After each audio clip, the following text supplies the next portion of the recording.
नमस्कार दोस्तों। आज देश के खेतों से लेकर राजनीति के गलियारों तक एक ही मुद्दा घूम रहा है, इंडिया यूएस ट्रेड डील।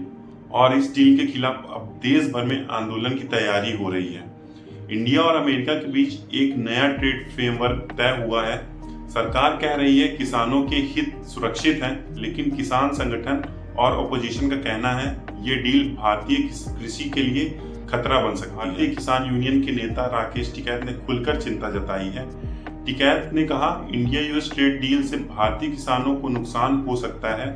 उन्होंने कहा कि अमेरिकन किसान भारतीय किसानों से ज्यादा मजबूत पोजीशन में है, क्योंकि उनके पास बड़ी जमीनें होती हैं, उन्हें ज्यादा सब्सिडी मिलती है और उनका इंफ्रास्ट्रक्चर स्ट्रांग है, जबकि भारतीय किसान छोटी जमीन पर खेती करता है, महंगी खेती और बढ़ते खर्च झेल रहा है, स्टोरेज प्रोसेस और मार्केट सपोर्ट कमजोर है।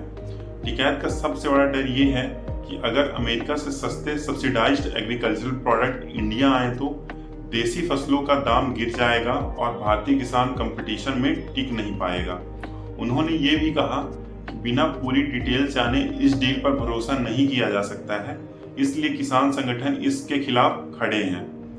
संयुक्त किसान मोर्चा, जिसमें 100 से ज्यादा किसान संगठन शामिल हैं, उन्होंने 12 फरवरी को देशव्यापी प्रोटेस्ट का ऐलान कर दिया है। एसकेएम का आरोप है कि ये डील अमेरिकन एग्री मल्टीनेशनल के लिए दरवाजे खोल रही है और ये समझौता अमेरिकन कंपनीज के सामने पूरी कृषि व्यवस्था को गिरवी रखने जैसा है। सबसे ज्यादा गुस्सा क्रूड सोया ऑयल पर है। अभी क्रूड सोया ऑयल पर लगभग 16 से 5% तक टैक्स है, लेकिन अगर इस पर ड्यूटी कम होती है तो देश के तिलहन किसान को बड़ा झटका लग सकता है। सिर्फ अनाज या तिलहन ही नहीं, एप्पल ग्रोवर्स भी चिंतित हैं। Kashmir valley fruit growers union ने सीधा पीएम मोदी को पत्र लिखकर कहा, 7 लाख से ज्यादा परिवार बागवानी पर निर्भर हैं। यूनियन ने मांग की है कि अमेरिकन एप्पल्स पर 100% से ज्यादा इंपोर्ट ड्यूटी होनी चाहिए।